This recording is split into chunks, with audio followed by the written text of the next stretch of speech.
just as good as he is. Denny Hamlin up into the wall. A big mistake. We were talking about a mistake out of Chastain. Well, it was Hamlin who made the mistake. So Hamlin gets into the wall. A little tire smoke there as he tagged the wall through 1 and 2. Now sideways is the 10. Ross Chastain hanging on as the right rear quarter panel tags the wall. Wow, Ross is just driving the hell out of this car. A big charge into 3. He's going to try to slide up in front of him. Not enough room. Here comes Chastain again. Steve, I think you said it. Denny Hamlin all over the back of the 10 car. He does not want to make contact. He's racing an Xfinity regular. He doesn't want to move him out of the way. The question is, will he get tired and just decide he's going to have to? That's the question as we come to 3 to go. The 54 is faster, but faster is one thing, passing is another. Denny is in every bag of tricks he has for Darlington, but now he's right on the rear bumper, Rick. 3 to go. Big run. Shove him into 1 and then turn down under him right here. He gets to the bumper. He gets into the wall. Ross Chastain, you saw the damage. Now Denny gets into the wall. And as these two battle, Brandon Jones is entering the picture. There he is, that bright yellow 19. He's got to put pressure on Hamlin for the last 2 laps. Can these two make it all the way for 2 more laps? They continue to race each other so hard, getting into the wall, and here comes Brandon Jones. 2 laps to go from Darlington. After that last lap through 1 and 2, Brandon Jones knows anything can happen. Let's take a look. What happens? The 54 right at the left rear quarter panel of the 10. Trying to pass him clean. They come off of turn 2, side by side for the lead. Yeah, this could get the slide job that he's looking for right here. He's got more momentum this time. Right rear. Try and keep on his right rear. He's out front, but can he hold it against the wall? He gets into the wall. So does the 10. Contact made. Here comes the 19. Brandon Jones is leading. 1 lap to go. Presented by Credit One Bank. Brandon Jones takes the lead away from the 2 that have been fighting for the last 15 laps. And Brandon Jones looking to go to victory lane again.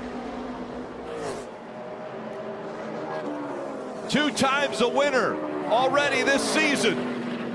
And Brandon Jones taking advantage of 2 very hungry drivers to get the win.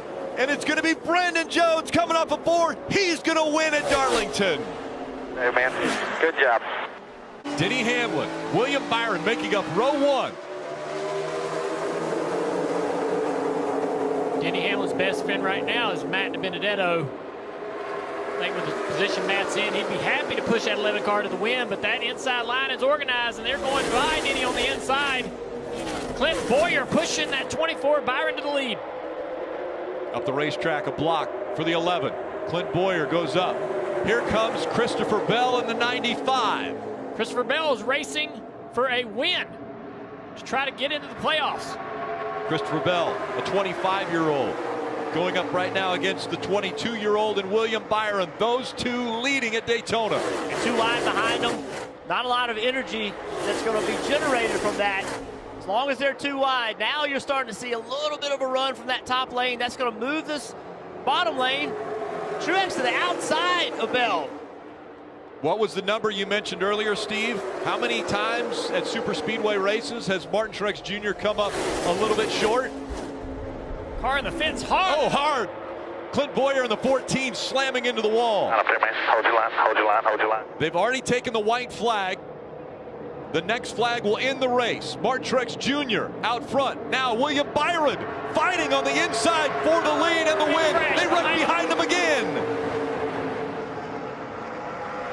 Stay with your teammate. They continue to fight. You're clear. Through 3 and 4. William Byron looking for his first ever win in the NASCAR Cup Series. A win, a secured spot in the playoffs. William Byron's gonna win. He's got to push this time. All for you. No push for you. Right on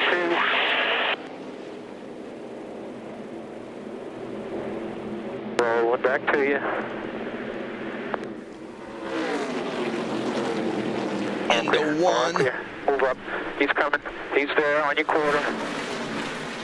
Wow, so close to having him cleared. You heard Eddie say you're clear, but then a nice charge on the outside by Jones. For the lead, Brandon Jones and Austin Hill, and here comes Creed with a little help from Gilliland. It's 3 wide. Sheldon Creed splits the deuce and goes right through for the point. The lead is Sheldon Creed. Wow. These truckers get it, don't they? Brandon Jones 1 lap to get back by him. Oh, Sheldon a little loose right there. This is where Jones has been his best off of 3. He's got that run. He's got to Creed get to trying the to glide. 1 lap left. It's the white flag, and we have them side by side for the lead at Pocono.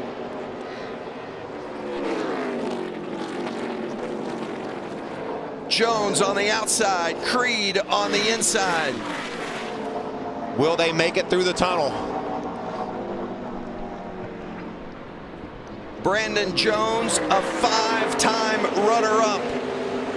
Both of them battling for their first career win in the Gander trucks. Side by side, now Jones grabs the advantage. Creed got loose on the bottom, and that opened the door for Jones to drive away. How fitting in the honeymoon capital that Brandon Jones, no longer a bridesmaid after runner-up 5 times. Today is his day. Brandon Jones is going to win at Pocono. When you boys, man, just get ready. Oh, the way to wheel that thing. So Truex will have to run somewhere else here, down in this corner. He can't follow the 9. Just look how much time he loses. See the car, he just doesn't have any grip. No grip through that corner and loses all that ground that he gained in 3 and 4. It's not that his car's not better in 1 and 2. It's just like you guys said, there's so much throttle down there that the 9 car just drives away. Look at 19 on the high side. Got some great momentum here. Chase to the bottom. It's an interesting choice. Can't believe Chase did that. Slowed down that much. Truex will get a run on him. Going to try the inside into 1. Huge run by the 19. Martin Truex Jr.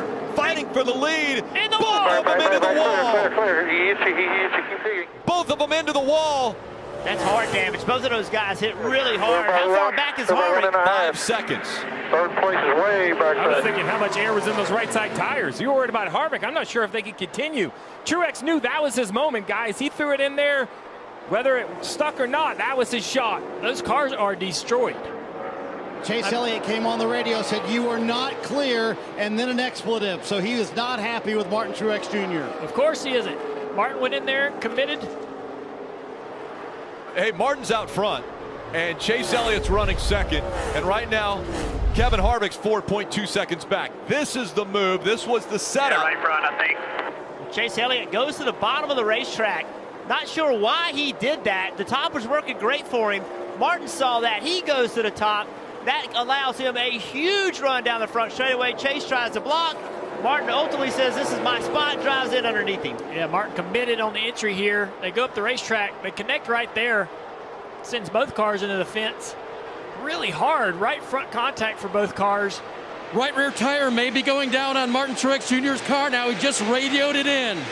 And Dave, maybe a right front for Chase Elliott. He radioed that in a moment ago, so he thinks he might have a right front going down. A lot of drama here at the end of the Southern 500. It's closed up a bit there. 0.7 of a second now. Dillon pushing it for all he's worth. They're coming up on lap traffic again. Let's see where this lap traffic goes. You know where Harvick's going to go. He's going to go to the bottom. That's Matty D in front. He is not going to be an easy pass. 0.6 of a second. 0.5 of a second. 21 1 lap to go. Presented by Credit One Bank. One more. Hit your mark. Brendan Poole up there in front of those guys. In that 15 car. Crew Chief Rodney Childers said, we have to prove ourselves. He wants to concentrate more on calling the races. Well, when you win 7 races, on the bottom of the racetrack, Kevin Harvick trying to hold off Austin Dillon. The last charge by Dillon. He comes off a 4. Harvick's still going to win. Harvick wins the Southern 500. What a fight! Way to fight! Heck yeah! I don't even know how we did that. Great job! It's NASCAR overtime. Overtime in Atlanta for the 5th time. And it looked like Gilliland did spin his tires on that restart, just as you guys discussed. Eckes and Infinger side by side for second. It's going to be Infinger grabbing the spot. but they're all chasing Austin Hill. Enfinger's got speed, though, Vince. He's going to be on him. Grant Enfinger in that 98 truck won the season opener at Daytona. Oh, Hill got a little bit loose down there on the line, and Enfinger nudges ahead, but they're side by side. The white flag is out. What a move by Enfinger, but here comes Hill back on the bottom. Can he crowd up and get that spot back? Christian Eckes is right there, and can he make a move? Grant with that outside line has the momentum. Happens every time. Enfinger in front of Austin Hill. Oh, what a heartbreaker for Hill after being in command of this race, and now Enfinger trying to hold on. Can Hill make one more run? Ford has never won at Atlanta until today. Grant Enfinger wins. And he says, see, I'm going this way. Oh, and he's got to check up right there. Lessard made the block. Now Baines got some help from behind with Tyler Ankrum, Chandler Smith, Derek Kraus. Crafton looking for somewhere to go way back there, but Friesen right now, he's busy. He's trying to block all lanes. Oh, Ankrum gets up and out of the mix. Lessard. Ankrum needs those positions. He needs those points. Rafael Lessard now getting a big push from Ben Rhodes, while Trevor Bayne is giving a shove to Stuart Friesen. It's the final lap at Talladega for the Gander trucks. It is all on the line. These guys are pushing. They're not worried about it anymore, about saving this or saving that. This is wide open, 3, 4 wide. Everybody's changing lanes. Lessard sideways is the leader on the inside. Oh, Ben Rhodes trying to keep him gathered up. Some contact, and now around goes Friesen. Will they stay green? Ankrum is around as well. So is Eckes. Oh, the yellow is out. And the caution has come out. And as they're scored, I have Friesen on my board, but I don't see him. Rafael Lessard. Where'd he go? Was out there at the front as well. That's Lessard and Trevor Bayne. Lessard, how big it is, and he has been declared the winner. The 4 of Rafael Lessard, the young Canadian, the 19-year-old from Quebec, gets his first career win, and he does it at Talladega. The green is out. NASCAR overtime for the championship at Phoenix. Moffitt is stressing. He's got Rhodes to his inside. Enfinger's going to drive it down in there. We've got Chandler Smith to the bottom and now to the front. Chandler Smith with the lead. Enfinger challenging. He left a little room. Sheldon Creed by Enfinger. Zane Smith is on the bottom. Creed. Sheldon Creed. He's there. Side by side. He's going to take the lead. From the all the way white flag back. is out, and Sheldon Creed has the lead with 1 to go. The pit stop has paid off for Creed, and now Zane Smith all the way to the bottom. Can Smith make one last run at Sheldon Creed? He's not giving up, Vince. Creed in the lead. Chandler Smith moving into second now, but it's going to be Sheldon Creed. The California kid is going to do it. Sheldon Creed wins the championship.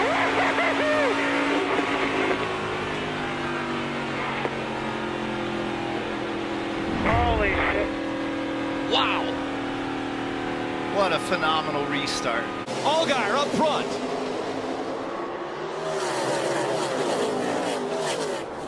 Austin Cindric in the 22. Fighting behind the 7. Ross Chastain holding his ground on the bottom of the racetrack. Here comes Noah Gragson on the inside in the 9. 7's got the 22 boxed in, though, and his teammate is saving him. The 9's on the inside of the 22. Just giving him all he can handle on the bottom right here. Coming up on 1 lap to go. 3 wide, they make contact at the line. Noah Gragson trying to take the lead into turn number 1. Cindric's up front. He doesn't have to win the race to win the championship, but he's got to finish in front of the 7.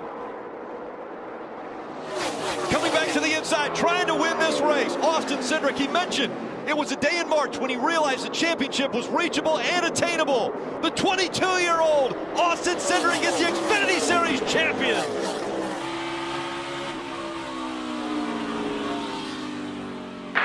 Awesome. Man, I can't tell you how proud I am of you, this whole team, man. That's awesome. Awesome. Thank you.